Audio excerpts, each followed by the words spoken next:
Y de Bob Dylan, bueno, le tenía que preguntar. Tenías que preguntar, ¿verdad? Que sacarla.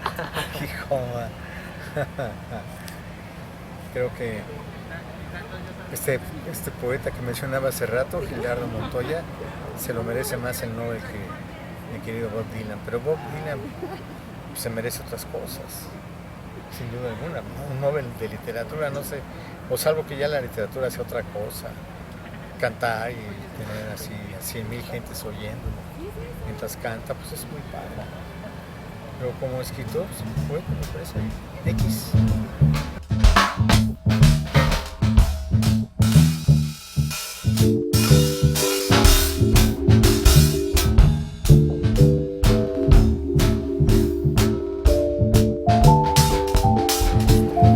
Pues bueno, estamos aquí en la Universidad Autónoma de la Ciudad de México, Campus Cuautepec. Vamos a entrevistar a uno de los escritores mexicanos contemporáneos que tenemos aún.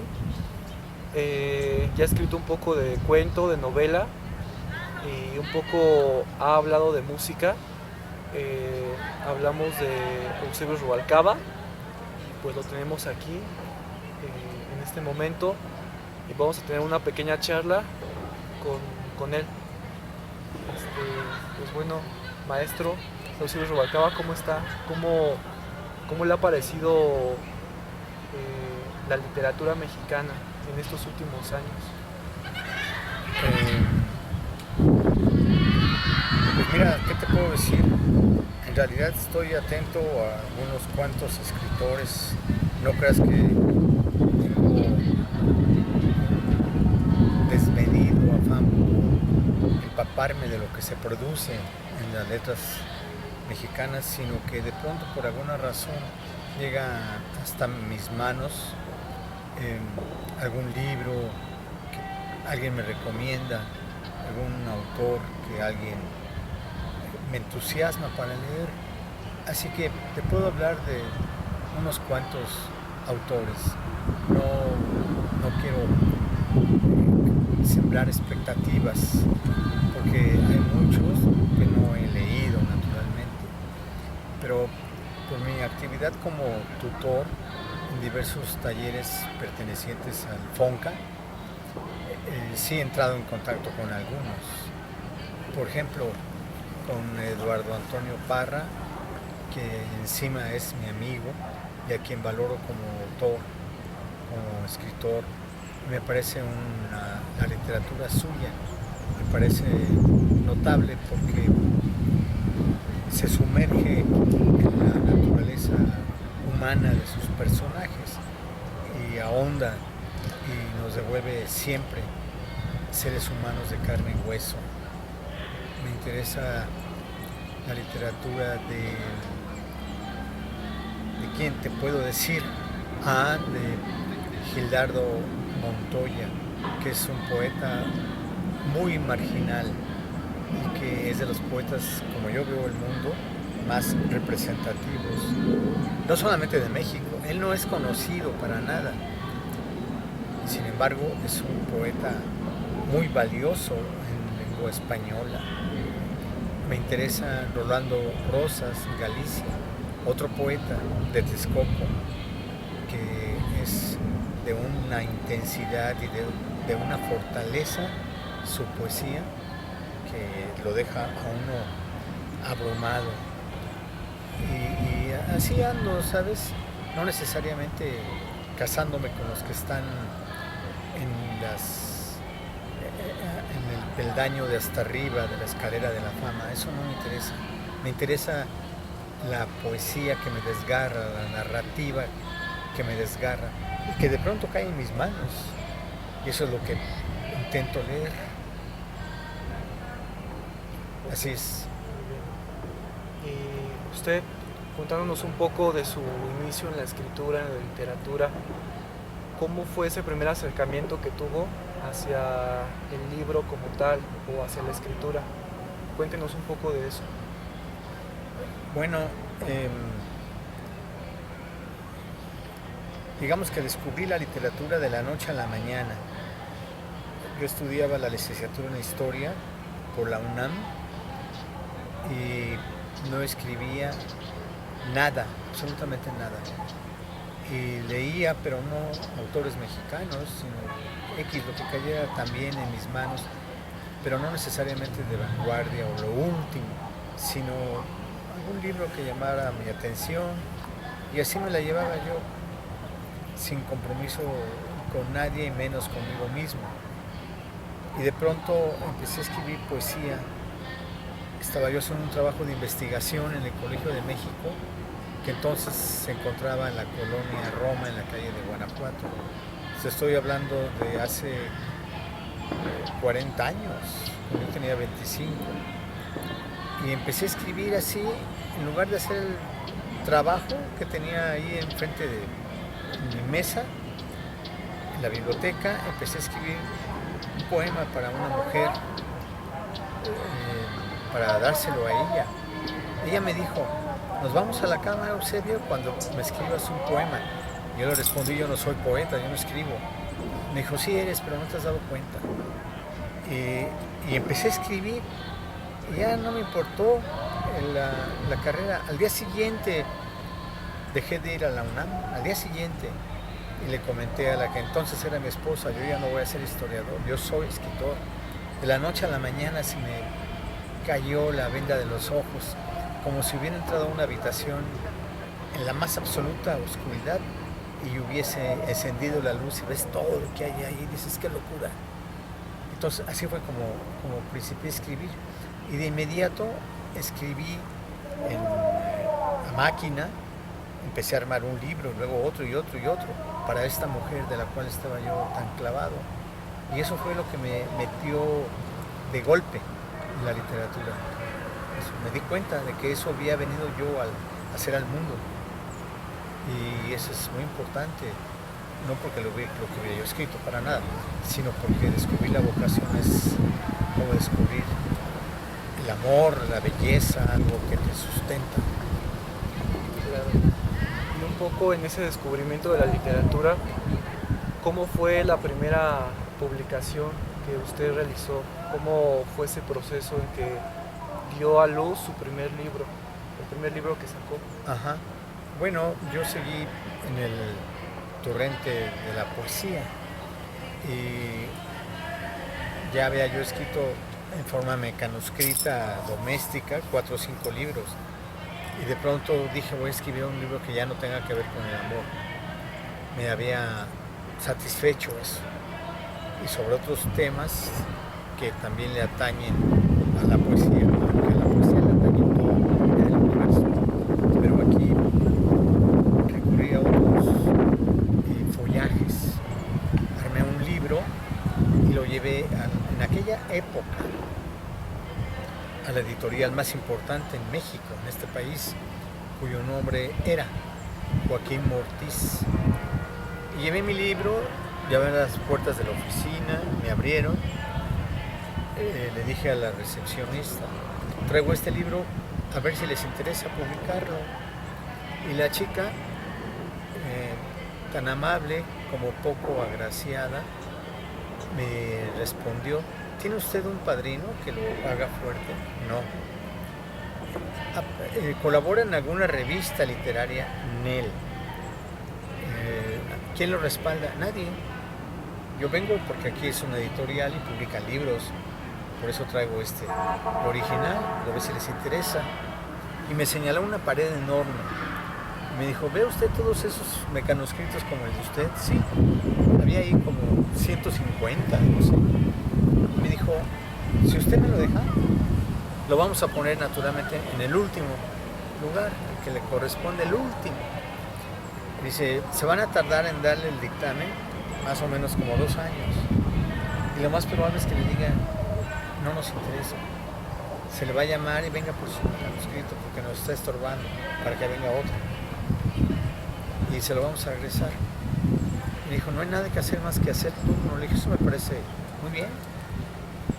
Le dije, pero me parece mejor que me devuelva mi manuscrito, lo agarré yo ahí, yo lo voy a publicar. Y me fui caminando rumbo hacia mi auto, un par de calles, y me topé con un taller de imprenta. Estaba yo en la colonia Roma. Y me metí y le dije al maestro impresor, quiero imprimir mi libro. Me dijo, a ver. Y dice, pues, ¿qué? ¿Aquí quiere que imprimirlo aquí? Sí. Pues le cobran, ¿cuántos ejemplares quiere? Le dije, pues 100. Aquí sí lo imprimimos. Me hizo un presupuesto. Véngase en 15 días y ya está su libro. Dije, wow, eso se llama algo padre. Le pregunté cuánto me va a cobrar, pues tanto. Le dije, bueno, pues traigo una parte, como la tercera, cuarta parte. Sí, está bien, como adelanto, déjeme usted y regrese en 3 semanas. Regresé, ya lo tenían en paquetes y además me gustó mucho el libro, lo hizo muy bonito. Y me lo llevé de ahí y bueno, pues me dediqué a regalarlo en la calle. ¿A quién más?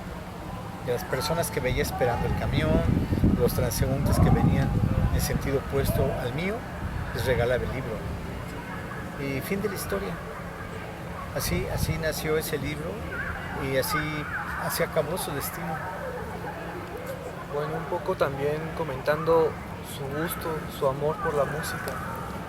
Usted es se podrá decir un buen escuchador de Vivaldi, de Beethoven. ¿Cómo fue el acercamiento hacia la música? ¿Usted cultiva la música? No. O tal vez cultivar la música también consista en escuchar música. Mi acercamiento no fue claro para mí porque oigo música desde antes de nacer. Mis padres fueron músicos, mi padre violinista, mi madre pianista. Y yo estaba en el vientre de mi madre y ellos ensayaban sonatas de Brahms, de Beethoven, de Mozart. Y yo era un bebé adentro de la placenta de mi mamá. Supongo que no se le llama bebé, sino feto. Y estaba ahí dentro oyendo música, nutriéndome de la música y era un hombre feliz. Y en consecuencia, pues desde que nací, ese fue mi principal placer, el principal modo de ser feliz en este planeta.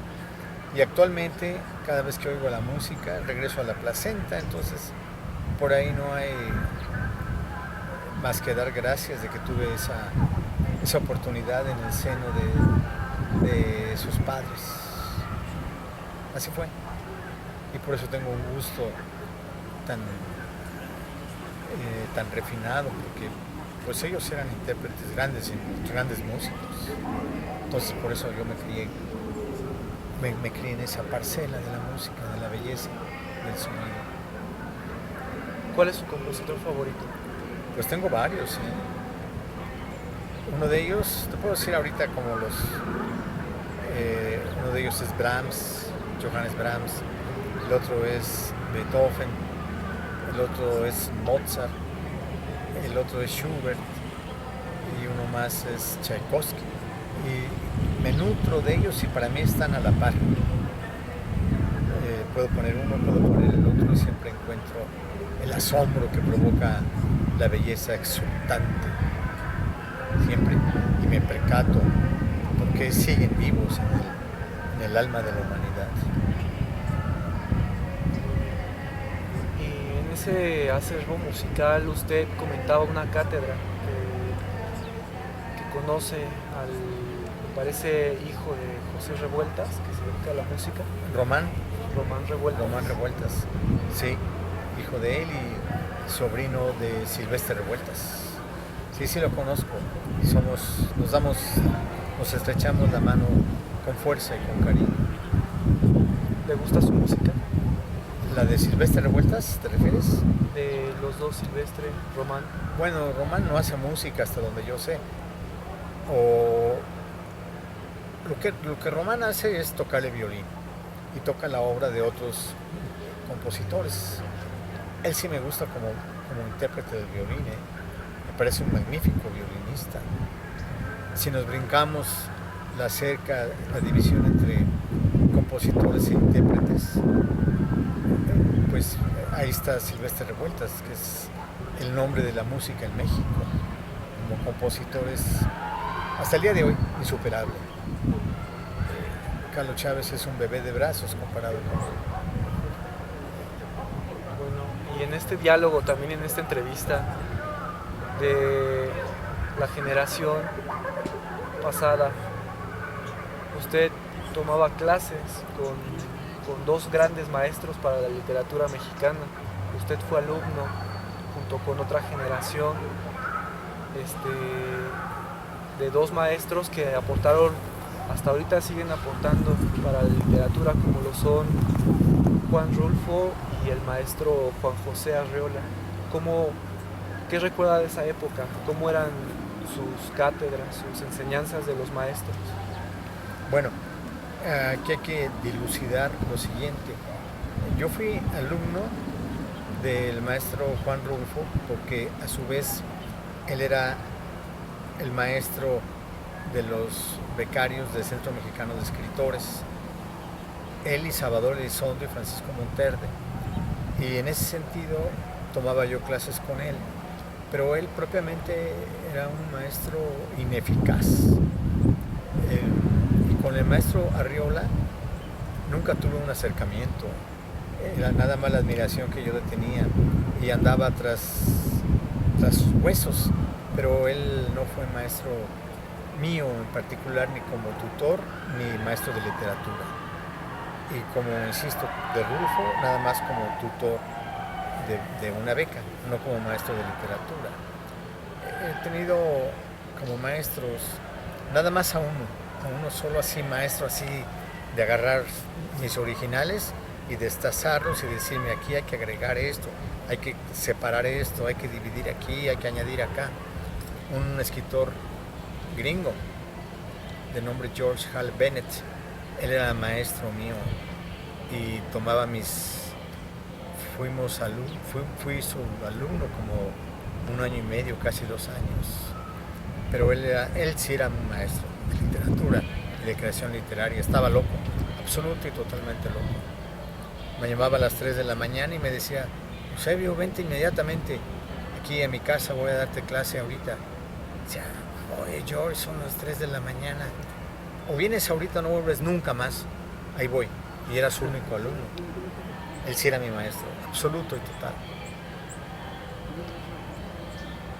Muy bien. Háblenos un poco de sus libros. ¿Por qué escribir novela? ¿Por qué escribir cuento en esta época, actualmente? O sea, me refiero a que ¿qué significado tiene usted? ¿O usted le da al cuento, a la novela? ¿Qué tan importantes son para escribir? Bueno, la realidad de las cosas, no sé en qué consista propiamente la importancia de la narrativa, llámese novela o cuento. Yo simple y llanamente escribo y no puedo dejar de escribir, sea una o el otro, porque tengo necesidad de contar, tengo necesidad de decir lo que se cuece adentro de mí y que tengo que manifestar, que sacar a la luz tantos individuos que traigo entre pecho y espalda, tantas situaciones. Para mí es un deleite, por otro lado, es un deleite escribir, armar las oraciones, pulir las palabras, darle a los periodos gramaticales el acabado exacto. Todo eso para mí es una fuente de felicidad espiritual y lo seguiría haciendo. Ignoro si tiene alguna importancia la novela, el cuento, lo ignoro por completo, pero yo tengo que hacerlo porque si no, trueno, moriría por dentro. La escritura como un modo de vida, ¿no? Como un modo de vida, exactamente. Como comer, como respirar. Ajá. Ya es algo propio Ajá. de su vida, ¿no?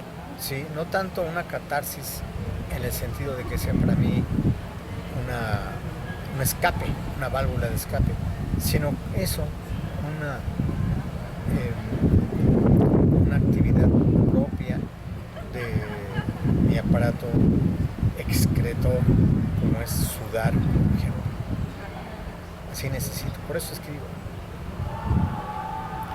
Y un poco clavándonos en ese mar de su escritura, háblenos un poco de sus libros. ¿Cuál es el que más le tiene aprecio, el que más quiere, el que más lo siente como si fuera usted? O sea, el libro que más aprecia, en pocas palabras. Pues me cuesta un poco de trabajo decidir porque aprecio más títulos de otros autores que los míos propios. Sin embargo, entre los libros que he escrito, tendría que pensar más por una parcela limitada. Por ejemplo, hablar de la novela. Y ahí, en lo que a la novela se refiere, pues mi libro, que lleva el título de Un hilito de sangre, en lo particular me gusta mucho porque me hace reír. Y una sola vez he intentado releerlo, una sola vez, y no pude proseguir la lectura, porque estaba yo imbuido de sentimientos contradictorios. Me hacía reír las aventuras del chico, y ahí quise, está loco este muchacho. Y a la vez me enternecían sus reacciones, es un cándido. Y eso me ha pasado también con algún libro por ahí de cuentos, donde cada cuento para mí es de esos que están escritos, por ejemplo, en un libro que se llama Nunca te amarraron las manos de chiquito, que los cuentos son manifestaciones de vida fecunda y rotunda. Y también me provocan muchas emociones muy profundas. Y así iría. Entonces, no es que esté clavado con un libro, sino que la gran ventaja es que yo no releo lo que escribo. Pues me siento perfectamente libre de esas responsabilidades que afligen a muchos autores. Y ya tocando el tema de su libro más reconocido, Un hilito de sangre, que fue llevado a la pantalla grande, fue llevado al cine. Ajá. A usted le dijeron, queremos que Un hilito de sangre se vaya al cine, o usted lo propuso. ¿Cómo fue ese contacto de la narrativa, de la literatura en sí, al cine? En este caso, con su novela Un hilito de sangre. Pues fue de otro modo. Iba yo caminando ahí por la Avenida Revolución y me tocaron el hombro y un joven me dijo, chamaco, me dijo, oye, ¿tú eres fulano? Eusebio, sí, yo soy fulano, tanto gusto. Y dijo, yo quiero debutar en cine. Erwin Neumayer se llama. Me dijo, quiero debutar en cine, quiero hacer una película. Dije, bueno, pues te deseo mucha suerte. Me dijo, pero es que yo quiero debutar con Un hilito de sangre.